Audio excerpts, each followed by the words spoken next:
Alright, guys, and welcome back to the NBL Show presented by Fox Sport. I am your host, Josh Higgins, and I am joined by my co-host, Mr. Jai Shadlow. Jai, mate, welcome back to another episode of the NBL Show. Thank you for having me. It was a very good round five. A lot of games to talk over. As we were mentioning just before off air, we are just talking about that Perth game where they lost to Brisbane, and I felt like that was a week ago. So it's crazy how many games have been. So yeah, keen to get into it. Yeah, these Ignite Cup games, mate, are definitely sort of making the weeks feel longer. It doesn't really feel like a weekend sort of sport anymore. It feels like it's a genuine week by week thing. And I know a couple of these teams are definitely feeling the heat as well, which we'll touch on in a little bit as well. But before we get into today's episode, make sure you head over to foxsport.com.au, search up the NBL for all the latest articles, topics, everything as well. There's plenty coming out this week from myself. I'll be writing burning questions and talking points after round number 5. Also looking at the imports and a couple of big storylines there as well. And then obviously I'll be releasing the second installment of the Next Star ratings. Jai, what have you got planned? I know it's obviously still early on in the week, but any fresh ideas coming to mind right now? Yeah, so obviously going to do my weekly power rankings, and then I'm going to do an update on the injury list because there's some new injuries over the weekend. And then looking at some stories from some previous players of NBL. I won't say who they are yet, but see if we land them. But they're looking, coming out of retirement, looking to play in the league again. So yeah, one for watch out for. Definitely, mate. It's going to be exciting and looking forward to reading that one as well. So, like I said, foxsport.com.au for all the latest news surrounding the NBL world. And also, if you want to see more shows like this, make sure you click the like button below and subscribe so everything comes into your feed on YouTube. So, whenever we release an episode in the future, you will be one of the first to see that. Now, in today's episode, we're going to be wrapping up the incredible round number 5. There's obviously been some incredible important news as well, with players being released and now clubs looking to fill those voids as well. Then we'll jump into the good, the bad, and the ugly from round number 5. We'll answer a few questions from the fans, which you can get involved at X as well. You'll see our Twitter accounts or our X accounts over there. So we're releasing posts every single week, so you can get involved with them. And then we're going to preview round number 6 and give you our tips and predictions. So going to be a big episode, mate. But let's jump into Import Radar. There was obviously a couple of signings, I guess, releases. I think we'll sort of go over there, I think, when we're looking at it. So no signings just yet, but Mason Jones has been released from the Perth Wildcats. Now, this one shocked me a little bit, to be quite frank. I think when you look at, the caliber of player that Mason Jones is, former NBA G League champion, MVP of the finals series as well, to give him, I believe it was 4 games before you sack him, Right. 5 games. I know the statistics weren't crazy, but Joe, what did you make of this? Because it confused people. I think the timing of it, because I didn't think that people would have thought this type of player and his caliber would have got sacked. So, what are your thoughts?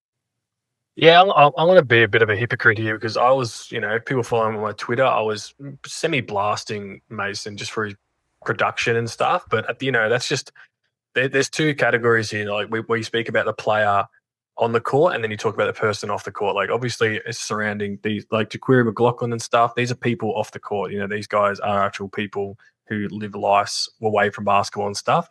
And so when I took away the basketball element, I actually felt bad for him. I thought it was pretty rough because he only joined. I think he signed on the 10th of September and the season started on the 20th. Probably got that wrong, but I think it was like a 10-day span. So he didn't have really a lot of time with the team before the season started. And that to me, his signing was just the result of probably the Perth Wildcats not, and it goes with their off season, follow the breadcrumbs. The whole season was pretty unprepared and like reactive, not proactive. So, and I felt like he was just a guinea pig. And so they said, look, we need someone, a point guard or anyone. So they signed him. He kind of been thrown in the deep end a bit, probably a lot was, expected of him early on. I just think 5 games is a bit rough for someone, an NBA G League Finals MVP.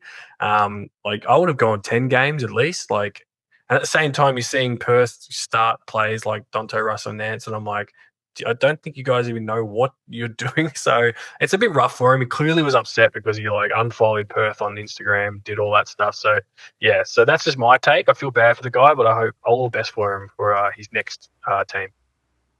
I want to ask this question though, and I'm not certain. I'm trying to there's a couple of things. When you talk about the unsigning, the unfollowing, I guess you could say, of the Perth Wildcats, instantly that feels like the team has made the decision to release him. When it first was announced, my initial thought was, I think he's asked to be released here. I don't think he's enjoying it. He's obviously not playing his basketball the way he likes to play. So in my head, I thought, okay, Mason Jones has asked for this release.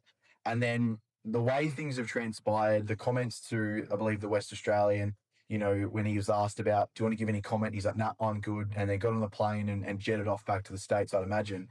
I don't know. It's just an interesting situation because you bang on 5 games for a player of his caliber is absolutely bonkers. And I don't know if, it's the right call. I don't think it is personally. I think he could find his form and find his feet quickly in the NBL, but he just needed to be given the opportunity. I think that was the biggest pressure was he's probably not a one, but he's been made to play as a one. He's a more of a two-man who plays off of a one and can get some good assists and playmaking stuff as well. So I don't know. I think he was somewhat set up for failure from the start. When you're looking at playing with Christian Doolittle, who I think has also taken a major backseat to try to integrate, obviously, Mason Jones and Joe Lawalachul as well. So now you're losing production from him.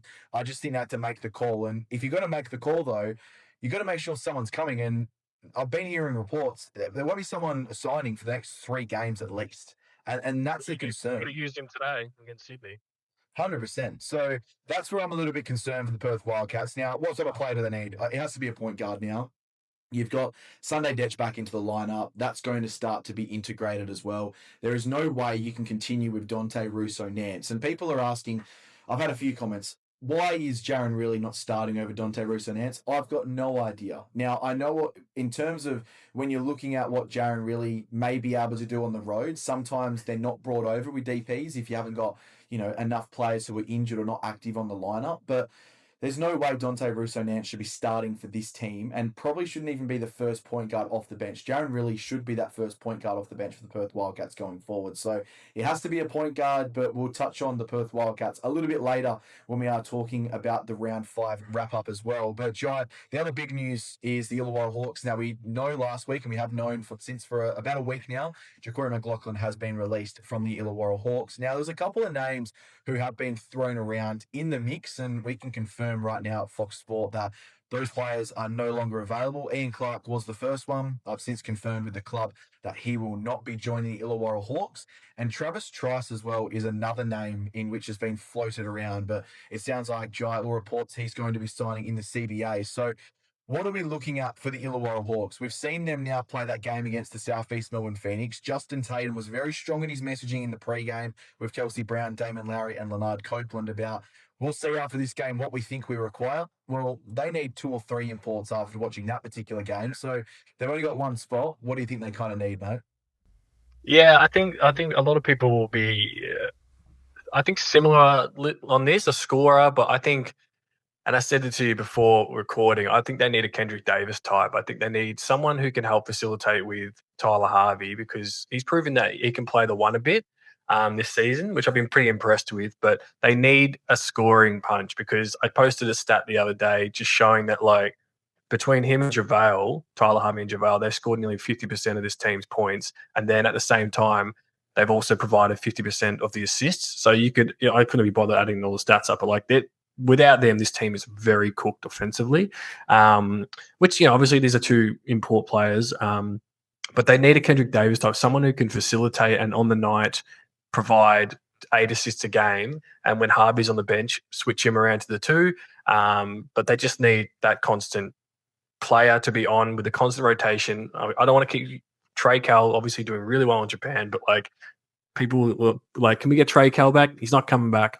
We don't. I would love a Trey Cal replacement, but they just need to find someone like just a point guard who can score, and they can. When Hickey's back, he's going to provide a massive spark. Hoping he stays sparks off the bench, which is good, and just have a 3-guard rotation with them, and I think it would work really well. But from what I saw in the game the other day, it's import is not going to solve a lot of the issues. A lot of the issues right now is internal with the players and the chemistry a bit, and just I think there's a lot of inner turmoil happening with the team because they look very frustrated on the court. Yeah, they were. I don't like using this word for a team because one week to another, is a massive change and can change very quickly, but they were horrible. They were absolutely horrible in a number of different categories as well. And yeah, I think the Trade Kell argument, and I've been harping on this all off season and all start of the season as well. It needs to be a Trade Kell type player who's a big body, can facilitate and still give you 15 points per game. So that's kind of what they need. That is the mold of the player. The Kendrick Davis mold as well, I love in terms of a guard who can get up and down the court, facilitate, and score you 15 and 20 points per game as well. But they need help and they need it desperately as well. So NBA cuts are happening right now. We're seeing a number of players getting cut every single day. And there's some high quality ones. A lot of these guys are going to go to Europe though, or potentially sign two-way deals at other clubs as well. But there is going to be a market right now for these NBL teams, if they're not happy, to find a really high quality import as well. So this is exciting times for teams, but these teams are going to make the right decisions. And speaking of the right decisions as well, Brisbane Bullets. Now, they've obviously got a massive decision to make right now. It's been rumoured. I've been sort of told things down the pipeline as well. It's a very easy call, though, as well. But this is being the import position that they want is a two-man and a scoring two-man. They don't want a facilitating two-man. They don't want a defensive two-man. They want an outright offensive powerhouse two-man as well. So they're looking to take the pressure off of Casey Prather, obviously take the pressure off Jalen Adams as well to a degree, even though he stepped up in a massive way in that game on Saturday night. But there's a couple of problems brewing in Brisbane as well, and it's not just press conference related either. But, you know, this is an important signing for the Bullets if they are to, I guess, contend or get back in the finals picture as well. So I'm trying to figure out what type of, you know, player who has done well in the NBL. I know Ian Clark's an easy one, but I don't think his body would be able to withstand 25 to 35 minutes per game. But if you can get a younger Ian Clark type player, I think that's the perfect player for the Brisbane Bullets. Doesn't have to worry about ego, really good locker room guy, can give you 15 to 20 instantly as well. So what are your thoughts, Jai? I think it's obviously an easy one. They're looking for scoring. They're looking for that second consistent option. And I guess there's a number of players out there in the world who can do that. Yeah, I think I'll start off by saying that got to give Jalen Adams praise for that weekend. 29 points against the top team in the league is very impressive. Coming off a clearly a tough situation where he was basically told to shape up or ship out, and he's responded positively and shown that he's still got it in the league. And so I think I agree with you. I think this team needs a bit of a score similar to what we're talking about with Illawarra, the type of player who can probably facilitate and score as well. But Casey Prather just continues to be an absolute gem, just continuing his form from last season. Not worried about him at all. Tyra Harrison had a great bounce-back game as well. But this team, surprisingly, as much as we like to bash Stu Lash, unintended rhyme, is the fact that they're actually getting despite they're losing, they're actually getting good results. They're not getting blown out a lot. And they had that massive win against Perth. So I think they're, despite their record, it's still still early in the season. So I wouldn't freak out too much. But I think if they can get that import and it's the right import, they stay healthy. Sam McDaniel comes back, Mitch Norton comes back. They can actually be a mid-season to late season push. Depending on where they are, they might just scrape in the top 6, depending on where they are. But yeah, I would seriously watch out for them because their youngsters and Tane Murray and stuff and Tristan Devons and Dukas are playing phenomenally. So yeah, done pretty well. Yeah, I think they have. And when you look at it as well, I think we wrote an article at Fox a couple of weeks ago, and the combined losing margin for the Brisbane Bullets' first 3 games was only 10 points. So they're losing these close ones. They're in them. It just comes down to lack of experience. You're talking about these young guys. They've been getting them into these games, but then obviously at certain stages have been losing them games as well. And that's what comes with a young, inexperienced player as well. So you couldn't be more bang on. It's going to be exciting to see what the Brisbane Bullets do, and obviously what they can continue to do in NBL 26. But let's move into the round 5 recap, the good, the bad, the ugly, everything that went down as well. Now, Jai, I want to kick it off with this when we're looking at this particular round. And it's been a little bit of a trend over the last couple of rounds as well. But it's the inconsistent teams and the blowouts that we are starting to see. And I remember one comment, and it randomly stuck in my mind a lot. It was from our boy, Felix von Hoff, and he stated at the start of the season, the league is too good, and we will not see any blowouts this season. That was one of his big calls to start the season. Well, Felix, when we're looking at sort of this round in particular, we saw, in my calculations, between 12 points plus, I think it's a bit of a blowout. I know it's probably not the barometer, but I think 12 plus points, double figures, it can be somewhat of a blowout. And you can consider certain games blowouts more. Like the Brisbane Bullets Melbourne United game could have been a blowout if Brisbane didn't have that run and Melbourne didn't sort of, put their foot off the brakes. But I haven't counted that game or obviously the Cairns Taipans versus Adelaide 36ers games as blowouts. But 7 of 9 games this round were blowouts. Last round, 5 out of 8 games were blowouts as well. So the interesting fact there is also 2 of those games last week, a team was blown out in a loss and then would blow out the other team in their win later on in the round. So we're seeing these inconsistencies in teams' performances. And I understand we're in round 5 right now. Some of these teams have played 5 games, some of them have played 7 games. It's not a lot of time to be adjusting to different play sets, different players, bringing in new imports, all that sort of stuff. But what do you think is the big issue, mate? Is it some of these travel schedules? Is it some of the quick turnarounds that we're seeing with teams playing on a Wednesday, then a Saturday, then a Thursday, then a Friday, or whatever the case is? What are kind of your thoughts? Because I don't really remember this being a big problem in NBL 25 or even NBL 24. Like I was talking to just about someone today, and it can be so like it is such a hard thing to narrow down what it exactly is. It could be, I think personally, a large issue, and this is why I think United have been so successful, is during the off season, a lot of teams outside of United had a pretty fluctuating off season in terms of the players they were signing, the imports they were bringing in, how late they were, and then they like Cairns, they just brought in all these imports all at once. Perth, we know their situation. The same with Brisbane, just bringing in all these players and then one leaves and stuff. So I think a lot of this has to do with the traveling, the team's chemistry, and just the reactive approach to how teams spent their off season to what their team is now, because I think they're still trying to find, and you'll hear a lot of coaches say it in the last post-match press conference, especially last 2 weeks. So like they'll say the same thing. Oh, we're still trying to find our feet. It takes like 6 games to get to where we're going and stuff. So I think that it has a large, that's a large reason for it as well. Like I did a post today saying prior to today's game, there were exactly 30 games that have already been played this season, and so we had 53% of those games were 10 plus wins, 33% of those games were 20 plus wins, and then 16% were 30 plus wins, which is not great viewing unless you support that team who's winning. I think it will even out over time once teams, like these coaches keep harping on about,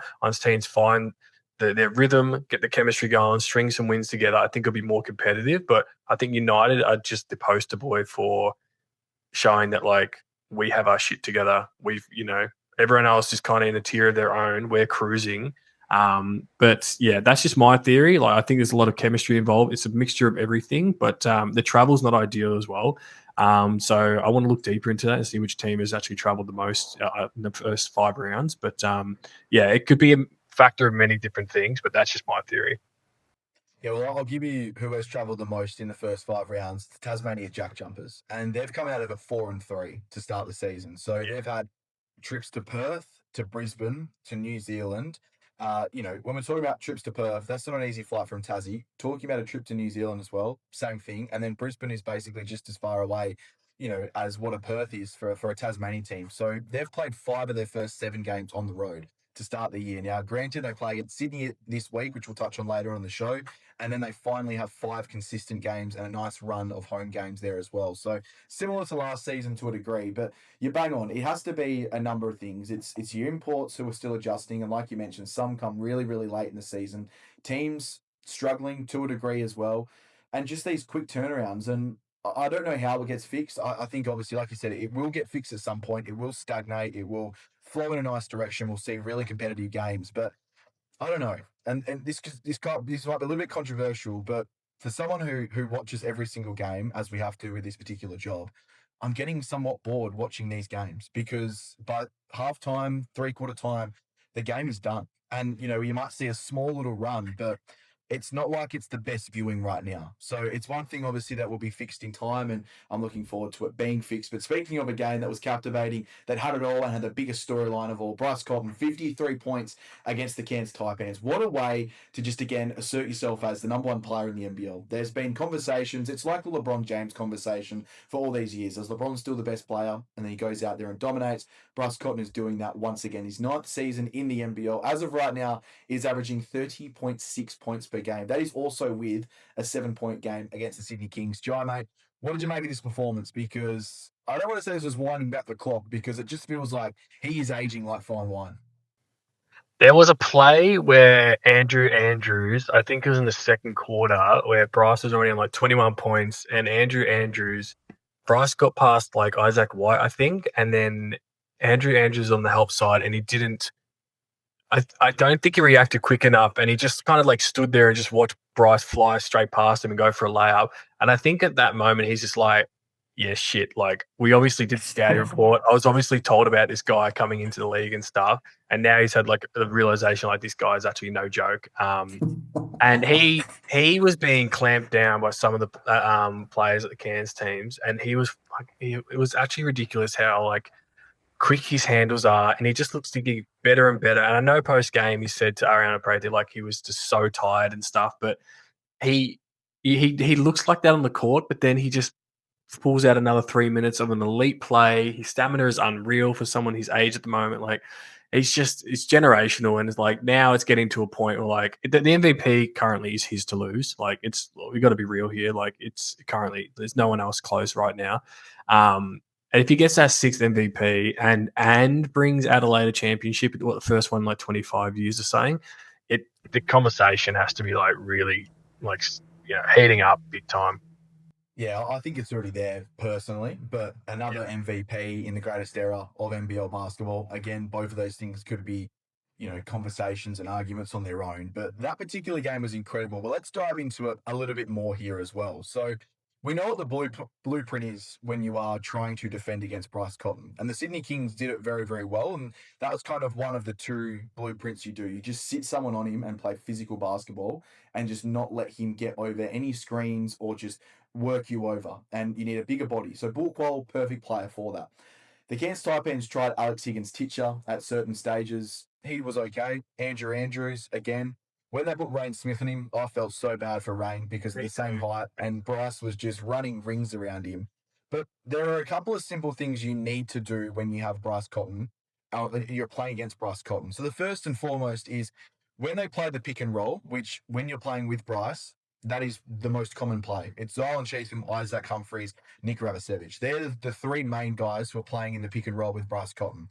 Now, if the pick defender, we're looking at big men here, Admiral Schofield and Marcus Lee on the weekend, they were playing way too low. And Bryce was just walking into 3-point shots. He hit 5 of 10, I think it was, from the 3-point line. He even missed one, which the commentators were just like, you cannot give him that much space. And he missed one. And Pete Hawley was like, that's just an anomaly. And you're looking at, so that's the first thing you got to do. You got to close that space. And then what you do from there is you got to make him beat you inside. So you've then got to make him get around you and then contest the shot inside and hope that he doesn't make it. Or force weak side defense in to help him out and then try to make the shooters on the outside, the Flynn Camerons, the Dejan Vasiljeviches, Isaac Whites, Michael Harrises, those type of guys, beat you from the outside.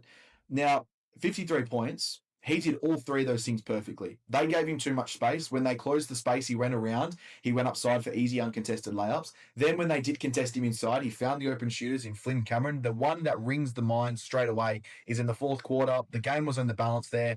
He gets inside. Flynn Cameron on the far side, three-pointer, absolutely splashed it as well. And that kind of gave him that 6-point buffer there with about a minute to go in the game. So, I don't know, like, is it...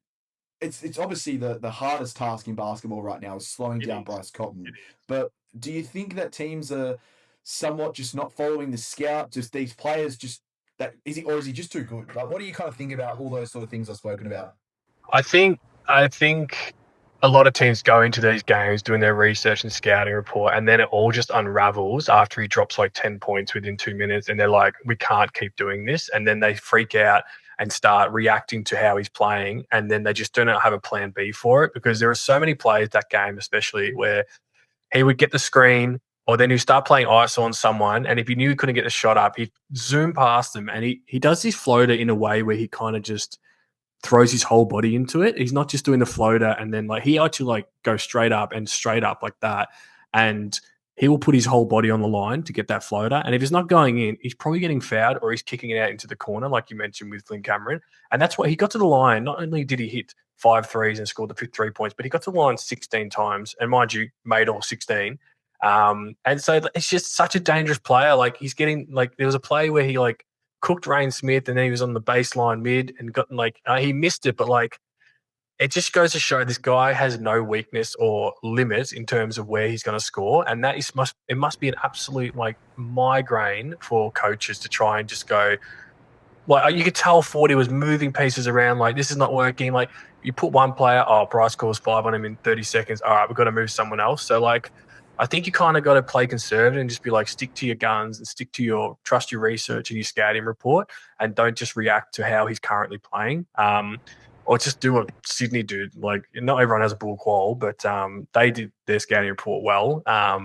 But he's just a freak. It's really hard to stop.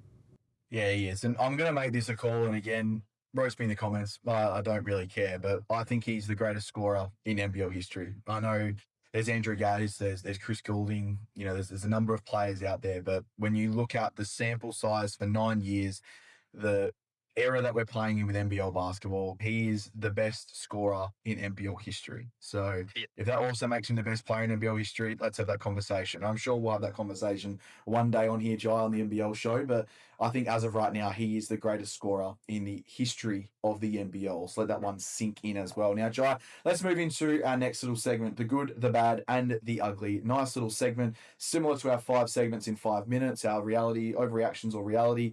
Very, very simple segment. So we'll start off with our goods. And for me, the good is Melbourne United. It has to be 7-0 to start the season. The way they're playing is just incredible. But then you add the mix of Chris Goulding now coming into this lineup and just torching teams like we have seen year in, year out. And we're talking about players who are getting better with age. Chris Goulding is 100% getting better with age. And he's coming off the bench. And then you're seeing Tanner Krebs sort of just mold into this player, which they've been building and building and building with him for such a long period of time. And he's been really good. And this just depth and everything about Melbourne United for the whole season has been great. I think it should be great, bad, and ugly for Melbourne United in this particular one. But they're my good for the week. Jai, who's your good for the week? I'm same boat, mate. It can't not give it to United. 7-0, a league above everyone else. They're in their own little like league at the moment with themselves. I just think that like Milton Doyle today's game against the Breakers, Milton Doyle had some early fouls, and then they started the second half. I'm pretty sure Milton Doyle started on the bench, and then they had Tom Coppins come in. And all I thought about was just if this was any other team, I'd be like, what are they doing? Like, what is happening? But then I'm like, he's actually a good player. And then I'm just like, this is actually working, and he actually played well. Provided like 4 minutes for Milton, so Milton Doyle can come on later midway through the third. And I'm also, this is how deep this team is, that they had the luxury to start players like this. And Dash Daniels looked really good. I know he didn't score, but he actually played really well against PJC as well. Finn Delaney, Tanner Krebs, like you mentioned before, is having a career year. I think he's up to he went from 5 points per game, now he's averaging 12 nearly a game. Yeah, 12 points per game. Yeah, so he's just having an unreal season. And it's just Tyson Walker, he's had 12 steals in 2 games, and he obviously set the record as well for United, the most since Damien Martin in 2014 as well. So it's just, this team is just rolling at the moment. I do not think they're going to go the entire season without a loss, because that would just be insane. Their loss will come, and it will come to the most unpredictable team as well. But right now, it's just they're in a league of their own. Yeah, I just love everything about this team. And I think they're well and truly deserving of the good, for the good, the bad, and the ugly. Now, let's jump into the bad. Kick us away. You take off this one first here, Jai. What have you got for your bad of round number 5? Yeah, so like we touched on it before, I think Perth are in a pretty especially now we're recording this after the Sydney game. So Dylan Windler had an ankle injury, so he's out. We're not sure how long. We did come back onto the bench, so that's a good sign. But this guy, I think it was his right ankle, which I know he had a history with when he was in the NBA a few years ago, which saw him out for 6 weeks. So we'll see how that happens. Right now, the team, I don't know what the identity is, what's happening. Like the Mason Jones things is a whole different segment in its own. But that move that tells me that they're freaking out. Like management's freaking out. They're like, we're not getting the instant results. We have a lot of pressure. We've set this team up to like win. You know, we've hyped this team up with the new logo and everything. Brought in JLA, no doubt overpaid for him, but he's worth it.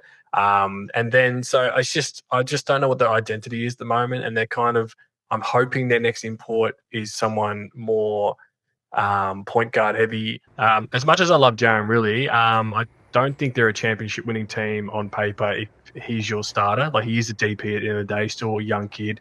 He's playing well. He's playing over the expectations of what we saw, but they need to bring in a good import. Like Mason Jones is a good import, but it wasn't the right fit for them. So I hope they, as much as I want them to take their time, they got alarm bells happening right now. So they just got to do the scouting report. Otherwise, like if this season becomes where they fall out of top 6, it would like the Perth Army will just go absolutely mental. Like it just would not be good.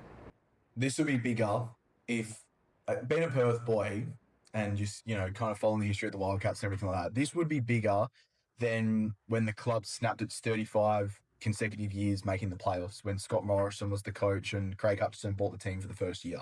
I think it would actually be bigger because you've lost Bryce Cotton. And imagine the storylines.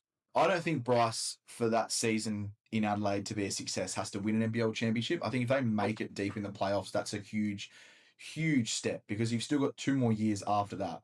But imagine if Bryce wins in Adelaide and the Perth Wildcats don't make the top 6 or don't even make the top 4, whatever the case is, it would be diabolical for the Perth Wildcats. So I couldn't agree with you more. I've also gone with them as the bad.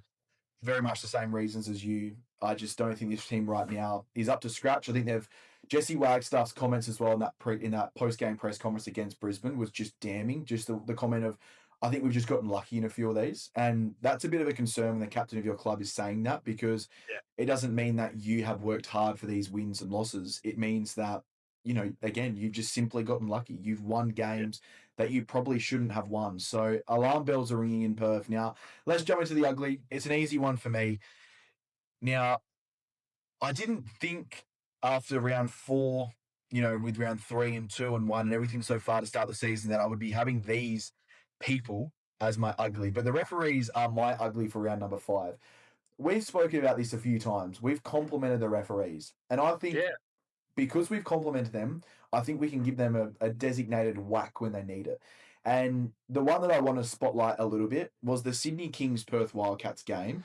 Kind of just tipped the edge for me. The Brisbane Melbourne United game was also a little bit sketchy towards the end. Just a couple of really interesting calls that went the way of Melbourne instead of going the way of Brisbane. Just a couple of weird things. But for Brian Goorjian to be giving a tech foul for jumping and showing some emotion is one thing. But then for him to ask a question and then to try to get the response and then you give him a second tech foul and eject him from the game, that's a completely other thing. And the guys on the commentary were going absolutely berserk. And I'm in the same boat. There's certain people and players and individuals who get a certain different whistle. Your superstars always in basketball get a bit of a different whistle. Whether that is they don't get as many foul shots, they get more foul shots, whatever the case is, there's always some sort of a difference with your superstar athletes. And I think that has to roll into coaches. Brian Goorjian, albeit, is under criticism and he deserves as many whacks as probably anyone in the NBL right now. But for him to be ejected for that in this particular game, which I see live with John Riley every single week, and he hasn't got tech fouls to start the season, is just blasphemy. And it's kind of been going on, and Justin Tatum as well has been somewhat critical of the referees, and he's also copped his fair share of technical fouls to start the season. I don't know. Are we getting to the point now where taking out the sort of soul of the game? I think we're getting to that point now where you've basically got to turn into a robot and just shut your mouth, and if there's a bad call, too bad. Like, what are your thoughts, mate, before you jump into your ugly? I think I'm 100% in agreement with you. I watched that game and it was very frustrating that the refs need to allow the first response of people. And, I have this when I play basketball, which is not even close to expert level. It's a joke, but it's like the refs are the same. They all have the same mentality because they all go through the same training and stuff. I feel like they tell these refs and they get to a professional level. It's just like, You are always right. You are never wrong. Anyone who has a go at you, they are always at fault. You're like, do not admit fault because that looks bad on us in the league. So when Brian Goorjian stamped his feet, he stamped it because this is what drives me insane. I feel like these people, refs are just taught to gaslight everyone they can. So Brian Goorjian stamped his feet because he didn't agree to a call, which was a poor call by the ref. So that alone, the ref, because it's a hard job, let me say, but saying it's not an easy gig, but they all make mistakes. So Brian Goorjian reacted like that because that ref wasn't doing their job properly and made a mistake. Rather than saying, sorry, mate, I made the error, it won't happen again, move on. They've Brian Goorjian a tech for that. And then in response, Goorjian's cracked it going, well, why did you give me a tech for stamping my foot for cracking it because you made a bad mistake? And they're like, I'm going to give you another tech for cracking it. So I'm just like, I was watching it and I was getting, remember, like my chest was getting tight. I was getting so frustrated by it. I was like, what is going on? And then John really got a tech as well, which is probably a little bit more warranted. But like, and you're kicking out this, like, coach, regardless of his, he's still a legend coach, regardless if he's not, not with it in terms of like his abilities at the moment. But like, you cannot give him a warning. Everyone, and I don't like the excuse of like, you're an adult, you're a coach, you got to, cooler heads prevail in these situations. Like you're putting Brian Goorjian, and I'll use him as example here, in a shitty situation where he has to react like that. And he knew he couldn't verbally react. So he physically reacted by stomping on the ground. You could say he looks like a child who gives a shit. He still reacted and he did the right thing, and he just got punished for it. And then he got punished for reacting to the bad call. So it's just unfair. Like, and they're going to keep doing this. I don't know why the league, this is the big issues. And I think everyone who's ever played, even like social basketball and stuff, is these refs never get like any slaps on the wrist or anything. There's never anything by NBL communication saying, we've taken this ref aside. They've been, not that they're going to fine them, but they're like, they just haven't met the standard. We're going to talk to them. Like that is, I don't ever recall. I think it happened once last season, but other than that, like there's no repercussions for these guys. They're doing their job at the end of the day. Imports don't do their job, they get axed. You know what I mean? So I just don't think it's fair. So that's my rant. But yeah, I just think it's like very gaslighting, and I don't like it. Yeah, and I think it comes with the job, obviously, the degree of, the human element to it. And this is the thing that frustrates me is when a ref makes a bad call, 100% people are going to jump down there and everything as well. But it's no similar to when your own team makes a bad play or takes a bad shot, you get down them as well.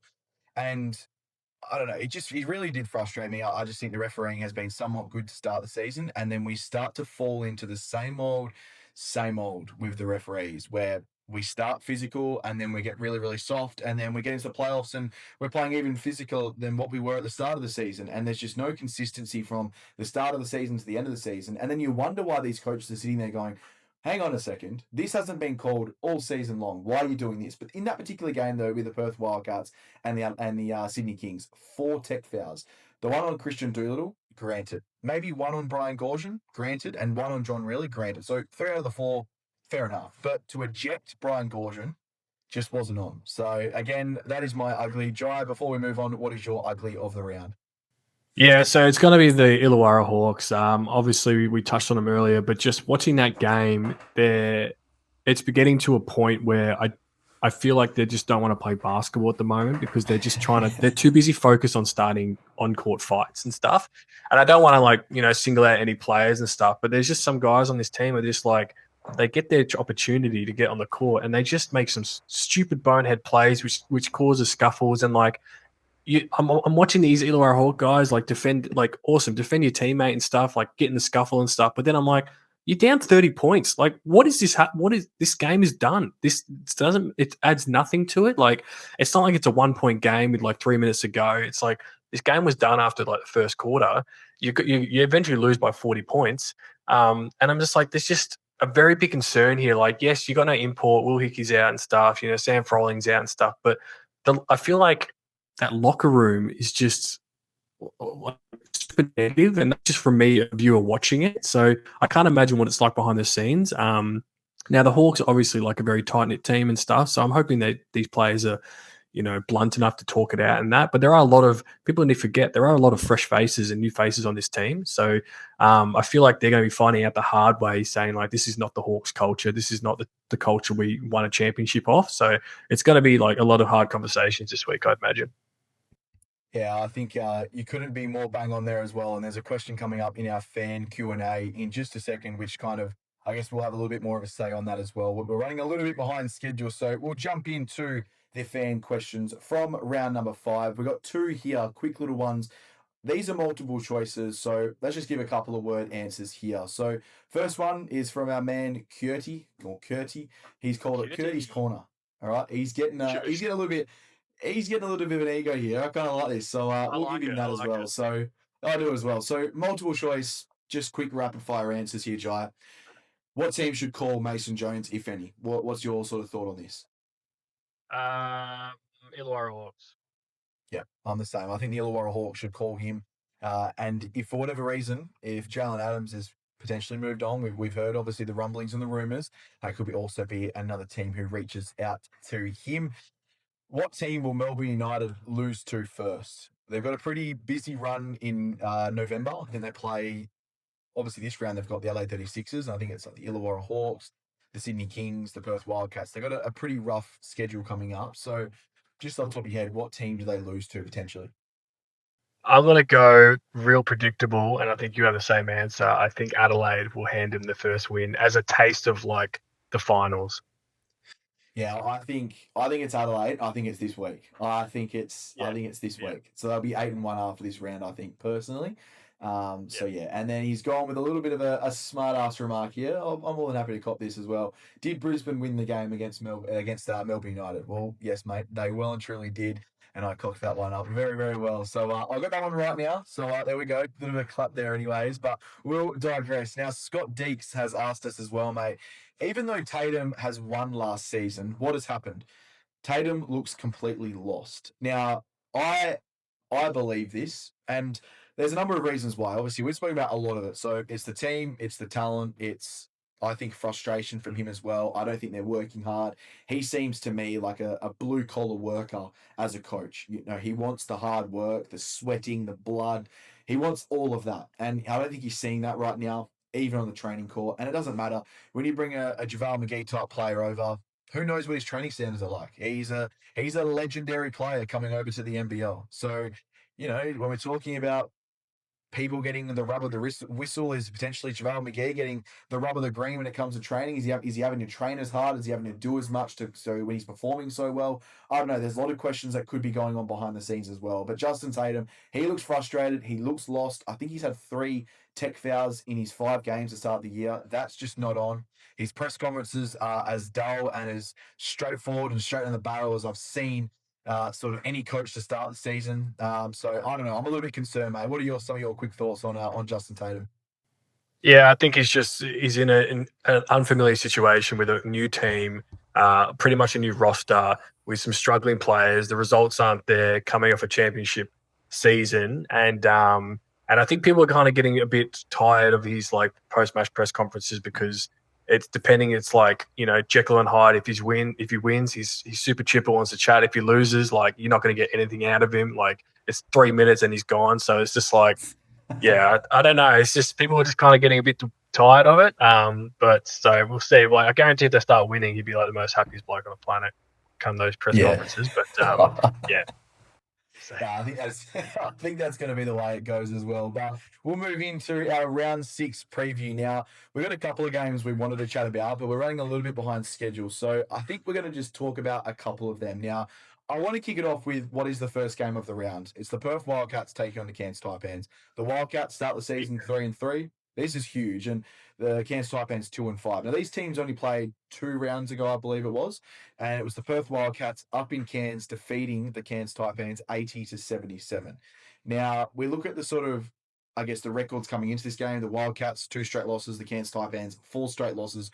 Who wins this game and why, Jai? Because when we were doing our tips off air, and we'll release these very shortly, we've gone difference here, but this game is a 50-50 game 100%. Yeah, I think Cairns win this game. I was really impressed with them against Adelaide. Like, it took Bryce Cotton to score 53 points to essentially get them the win, which is, like, take that as a positive. I know you got the loss, but they do this all the time. When their backs are against the wall, they have that underdog mentality. They psych themselves up, and they have a pretty decent young core, where and athletic, and they're pretty fit. Where I think they're going to surprise Perth here, and they're playing at Cairns as well. So I reckon they get the win. Yeah, it's going to be a massive game, and I don't disagree with you. Like, this is a flip of the coin game. There is no questions about it. Both teams are missing a piece right now. The Perth Wildcats. I'll preface by saying this: if the Perth Wildcats do not have Dylan Windler, this will be a Cairns Taipans win. If they do have Dylan Windler, then it's back to the coin flip, because I think obviously Mason Jones, Jack McVeigh sort of combination kind of cancels each other out to a degree. Again, I'm probably sounding Jack McVeigh is a way better player, which we've seen this NBL season, but like for like in terms of impact and what they kind of need from that person and everything like that. But if there's no Dylan Windler, from what I've seen from Christian Doolittle to start the season, has been quite passive. Even today, when Windler did go down, I was expecting him to kind of take the team on his shoulders. He just seems to be settling for a lot of 3-point shots. I know it's kind of a consistency. Yeah. There was a transition one where the game was kind of on the line. They were down by 3 points. And instead of attacking, I believe he may have been on Jalen Galloway, again, a good defender, but he just didn't have that urgency to just. He's got like 20 kilos on. Yeah, 100%. He just didn't have that urgency. Just pull up three. I don't know. There's just a couple little things they're brewing for Perth. So I might have changed my tip later on, but I think the Cairns Taipans at home will win. They won't go 5 straight losses, I don't think. And Adam Ford will have a massive week with them in the training camp. But the other big game is the Melbourne United taking on the Adelaide 36ers. I've prefaced this in the run sheet with first loss ?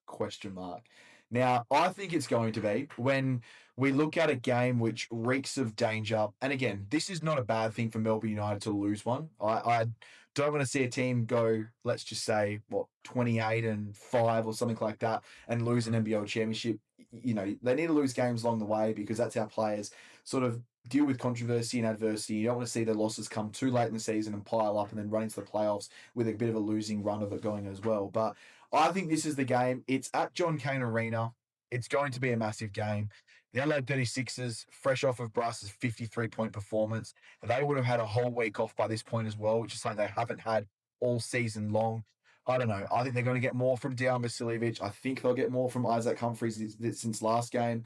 And some of these role players will step up. But this will be the best game of the round. And Super Sunday, whatever they're calling it, starts with Adelaide versus Melbourne and then Sydney versus Tasmania. So what are your thoughts on this game, though, Jai? This is going to be an absolute classic to start the season. Yeah, I think this will be by far be the game of the season, as when it finishes. Flip of the coin. I'm not sure who's going to win. You just got to back United slightly just because of the record and how they're playing at the moment. My one gripe is if Cotton gets cancelled out of the game, who's going to step up? Because obviously DJ's having a bit of a shocker at the moment, but they're still finding their identity and everything. So yeah, interesting. But I'll just quickly go back to the Cairns tip, because I've hedged my bets here. So because obviously I said Cairns will win the next 5 games, lose 5 games 2 weeks ago. If you didn't hear, I said Cairns would lose the next 5. So they've lost 3. So they just need at least 2 more. So I'm tipping them. So this way they either win and I look good with my tips, or they lose and I continue my prediction of 0-5. So just got to remember that. So they need to lose the next 2 to go with my prediction. But I kind of the teams that were 2 weeks ago aren't the teams that were now. So that's why I kind of sweating bullets here.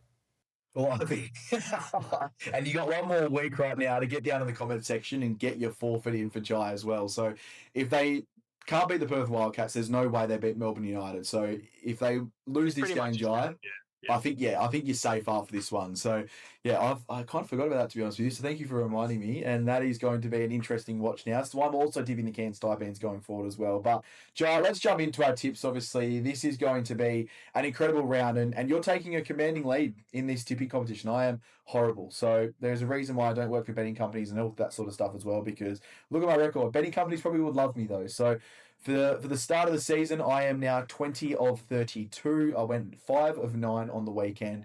I have been kind of going to try to counteract some of your tips to get some points back. But again, I'm just going to play this stable, steady game now on and try to peel back some tips every now and then. But you are on 24 of 32. So that is an incredible strike rate. 7-9 last week as well. So a very, very good round from yourself, my friend. But let's jump into this round. First game of the week, the Cairns Taipans in Cairns versus the Perth Wildcats. We have both selected the Cairns Taipans.